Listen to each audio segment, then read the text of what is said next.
It is a gusty summer morning somewhere on the Essex coast. Answering the call of Brythnorth, local aldermen, many simple farmers and peasants gather to defend their shire against the Norse invaders, reported to be plundering the coast some miles to the south. Brythnorth, already in his 60s, but still of imposing physical presence, standing over 6 feet tall, was deeply concerned by the recent news telling of the size of the Viking fleet operating in the area. But his mood brightened a bit when his eyes fell upon the group of young, strong men being mustered nearby. Then, the faint sound of a horn announced the arrival of another scouting party, pushing their mounts to their limits. This could only mean one thing. Brythnorth took a few steps forward, breathed in the fresh morning air. The Vikings were here. This video is sponsored by Vikings War of Clans. Inspired by the famous strategy games of the 90s, Vikings War of Clans is a visually stunning game set in a world where Vikings rule. Build your kingdom and armies as a mighty Jarl, waging war on other players around the world. A big plus is the variety of playstyles. Exploration, building, and diplomacy are just a few ways you can approach the game. If you enjoy strategic games with beautiful graphics, then Vikings War of Clans is worth checking out. Help support our channel by downloading Vikings for free using the link in the description below and get the special bonus of 200 gold coins and a protective shield, a fitting edge to aid you on your road to glory. It's spring of the year 975. Roughly 20 years has passed since Norse chieftain Eric Bloodaxe was driven out of York and the lands of Northumbria. And with that, the last bit of Danelaw ruled by the Danish Vikings was made part of the English kingdom. The sudden demise of King Eric brought a long-awaited period of relative peace to the English commoner and nobility, as after decades of wars, Norse raids, and general uncertainty, the Viking activity in England significantly abated, making room for economic growth and a revival of monastic communities. At the time, the throne in Winchester was occupied by King Edgar, an efficient monarch who was determined to at least match the deeds of his renowned forebears and continue their struggle to unify the country under a single ruler. But, as it was often the case in the Middle Ages, the death of an incumbent monarch could cause any single European kingdom to rock on its foundations. Obviously, England was no different, and when good King Edgar suddenly died in 975 at the young age of 31, the fate of his realm quickly became hazy. He left two underage sons, Edward and Ethelred, who initially served just as mere tools in the political game of Anglo-Saxon magnates. Since Edward was the older son and his claim was supported by many important figures, he was crowned as the new King of the English in July 975. His reign didn't last for long though. Within the next 3 years, Edward alienated many of his influential supporters, who subsequently turned their favor to his younger brother Ethelred. Edward was murdered in March 978, shortly before he reached majority. In such unworthy circumstances, Edward's younger half-brother, the 12-year-old Ethelred, sat on the English throne in Winchester. Unsurprisingly, from the onset, Ethelred was just a figurehead with very limited authority, while the true power was held by his mother, Queen Dowager Elfrith.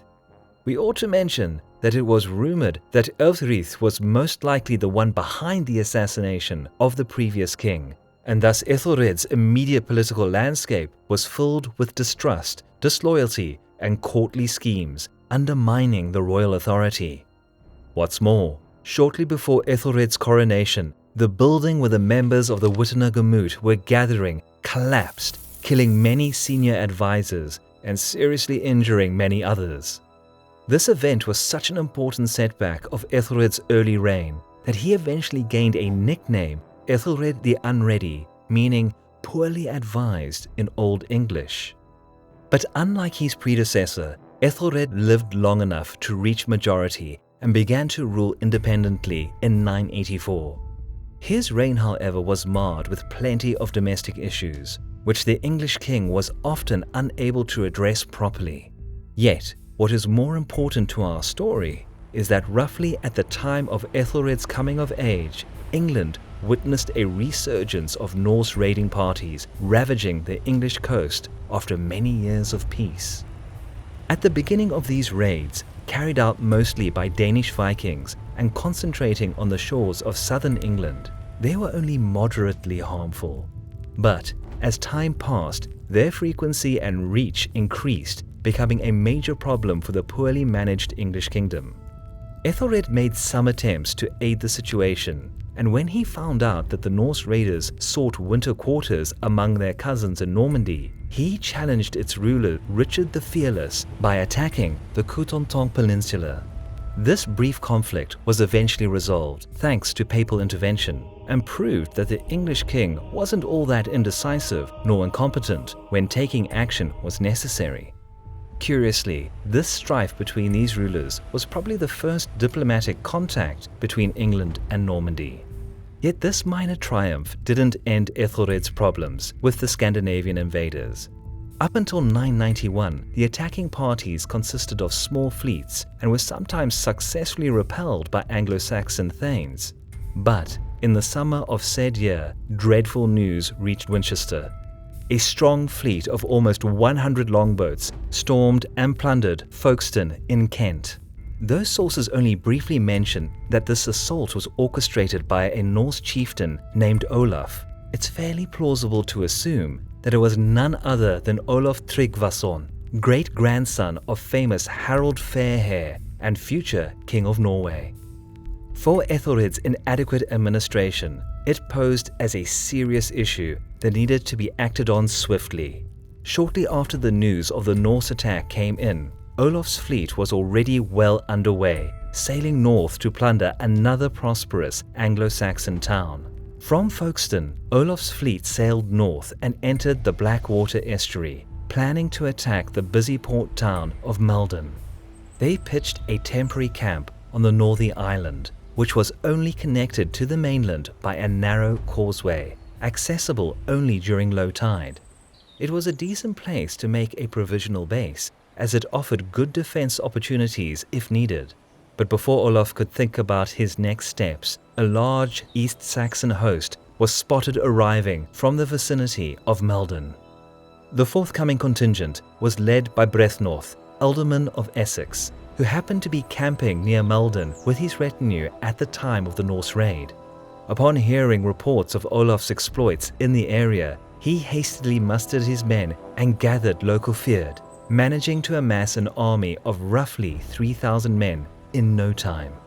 Olaf was definitely surprised by this development, but being aware of the potential of his force, which was probably a bit more numerous, counting around 4,000 men, he shouted a demand for tribute across the flooded causeway. At the time, there was no single way of dealing with the Norse, and Anglo-Saxon lords either paid the invaders to leave or simply resorted to warfare to repel the enemy. As you might imagine, Brethnorth chose the latter solution, being confident of his favorable position on the mainland. Soon, the ebbing tide revealed the narrow passage, across which the Norsemen rushed, trying to force their way into the mainland. In an attempt to prevent this, Brethnorth sent a small unit of his own men to block the enemy. Fierce melee ensued, and much to Olaf's dismay, the East Saxon shield wall stood firm, denying the Norsemen a foothold on the mainland. Seeing that the attack was going nowhere, Olaf eventually called his men back in an attempt to avoid unnecessary losses. This was not the end of the battle though. Predicting that the initial victory had bolstered the morale of the Anglo-Saxon host, Olaf made an audacious request. He demanded a safe passage of his troops in order to resolve the conflict by fighting a pitched battle on equal terms. Unexpectedly, Brethnorth agreed and gave the Norse safe conduct through the land bridge. While the rationale of the East Saxon ealdorman remains unclear, he possibly could have been determined to take advantage of having the entire Viking army in one place and possibly annihilate the threat in one decisive blow. Whatever the true reason was, as soon as the last Norsemen arrived on the mainland and the battle lines were shaped, the two shield walls clashed in a bloody hand-to-hand combat. As it was common for the battles of this era, tactical sophistication was replaced by sheer power and brutality. Surprisingly for the Vikings, the Saxon line, consisting chiefly of local militia, fought valiantly, yielding no ground and dealing fatal blows to many of the attacking Norsemen.